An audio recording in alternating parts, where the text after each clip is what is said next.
you hear me scratching? Because that's me doing a lot of thinking as to how bad this fantasy league has become in the last 7 weeks for me, because it's just been a heinous week.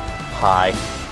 Let's update, because I'm not in the best of moods for this fantasy football update, because it's been a very long, trying post-Thanksgiving week, and I'm just not getting any better. I've actually fallen to 42nd place. I was in the top 15 like 6 weeks ago, and Tom is catching up to me, and Tom is, I mean, he's in 109th place, and he's going to come up and catch up to me in the last 5 weeks. Stuff is not going right for my team. Stuff might be going right for your team because of a few people. Let's discuss those people, shall we? We'll start with Frank Gore from San Francisco. This is his first week that he had 100-plus rushing yards. Now remember, he was a top 5 back preseason. He was expected to be right underneath Steven Jackson, and then LT, and then Larry Johnson. A lot of busts are coming through the first 5 and the first 5 positions, from quarterback and wide receiver and tight end. Frank Gore finally showed up this week, week 12. He had a pretty big game against the Cardinals, 116 yards, 2 touchdowns. He had also 11 catches for 98 yards. He might get his faith back for this. This might be a week where he regains his confidence. If you're looking for him for week 13, you could take a flyer on him. A decent matchup with Carolina, all banged up and just having a wasted season. So week 13, Frank Gore might be able to come back and give you guys some points, especially if you're using the I formation, which we will discuss later, because well, apologies are needed. Let's talk about the man to watch for this week, Colby Smith from Kansas City. He was the backup for Larry Johnson, and then when Priest Holmes retired, Colby Smith, rookie running back from Kansas City. If you took a flyer on him this past week, you got a pretty nice performance out of him. 150 yards, 2 touchdowns, and he's going to get another start if Larry Johnson is out week 13. They have a better defense, though. They played against Oakland in week 12, and week 13 a better defense in San Diego. It might be worth taking a look at him if you're going to use the 4 running back set. Just keep your eye out on the status of Larry Johnson, because if Larry Johnson plays, he's going to take a whole bunch of stats from Colby Smith. But he's a pretty nice backup. He's a pretty nice running back to spend some cash on. So keep your eye out for Colby Smith. He might be a pretty nice, I'm not saying pretty nice too much, who cares? Let me talk to you about the injury situation to watch for this week. It's Brian Westbrook from Philadelphia. He had a knee contusion in the New England game on Sunday night, but they're saying he should be able to go as of now. What's today, Tom? Tuesday? Yeah, you got to check the injury reports through Thursday and Friday to make sure that he's going to play. Andy Reid said he should be fine. The knee contusion shouldn't be that bad. He's obviously a #1 guy. He's a go-to guy. He's going to get you stats every single week.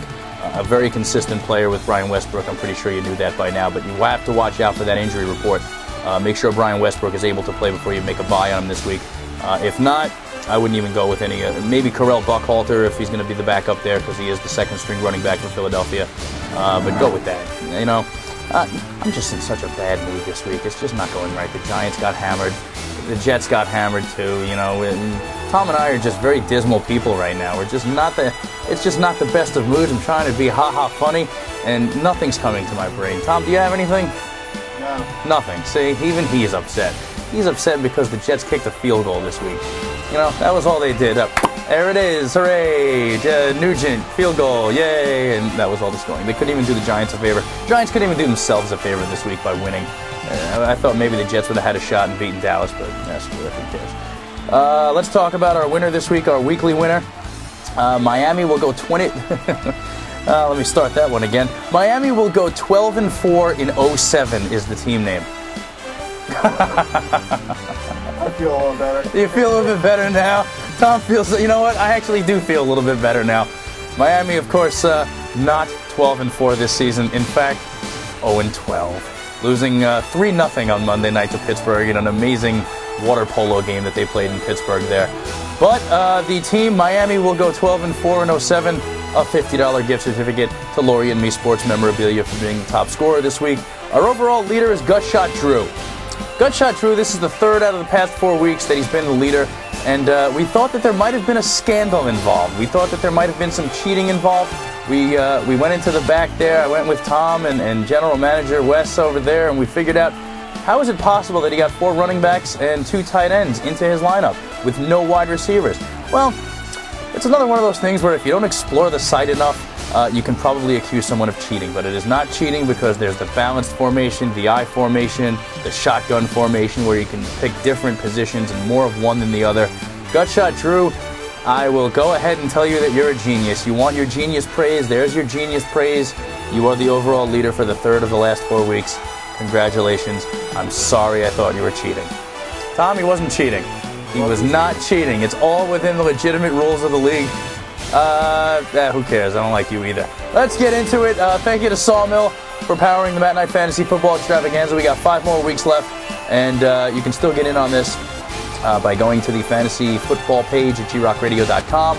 And maybe we'll be in better moods next. Who do the Jets play next week, Tom? Miami. Miami. The Jets might be the team.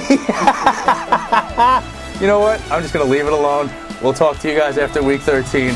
Somebody's going to be happy. Will it be Miami goes 12-4 and 07? Will it be Tom Stark? We'll find out in 7 days. Screw him. The hell with you. Get out.